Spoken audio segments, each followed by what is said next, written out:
Microeconomics for Investors. Chapter 7, Business Models. Section 4, Asset-Light Models.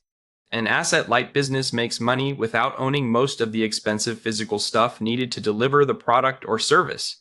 It keeps control of the parts that matter most, like the brand, pricing, design, or customer relationship, while outside partners handle more of the heavy infrastructure.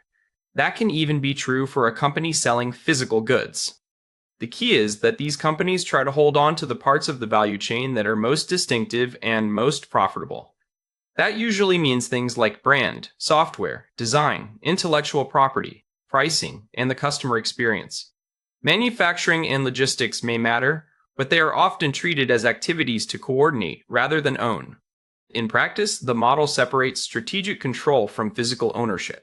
The company keeps the high-margin decisions in-house, then uses contracts and partners for manufacturing, fulfillment, or service delivery, so growth can come from adding capacity through relationships, not from building new facilities every time demand rises.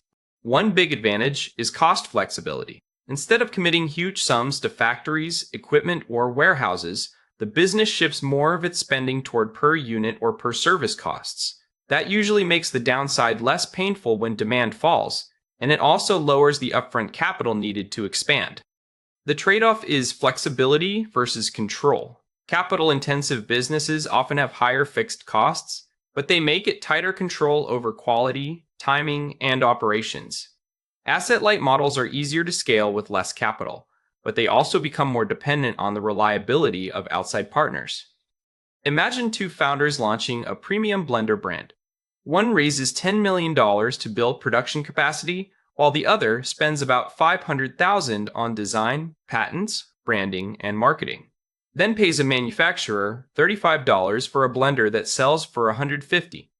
The asset-light path is much cheaper to enter, but it also means trusting someone else to make the product well.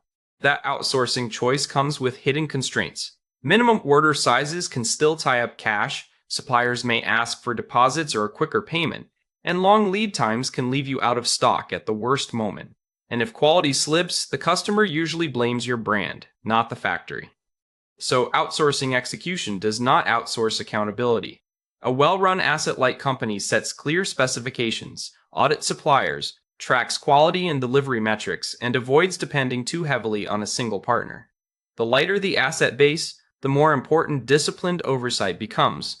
You can apply the same logic to something simple, like a snack box business.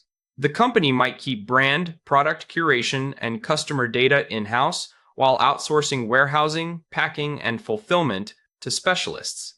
That keeps the differentiated, customer-facing strengths close while pushing more physical execution outside the business. So the core idea is straightforward. Own what creates differentiation and pricing power, and outsource the asset-heavy parts when that makes economic sense.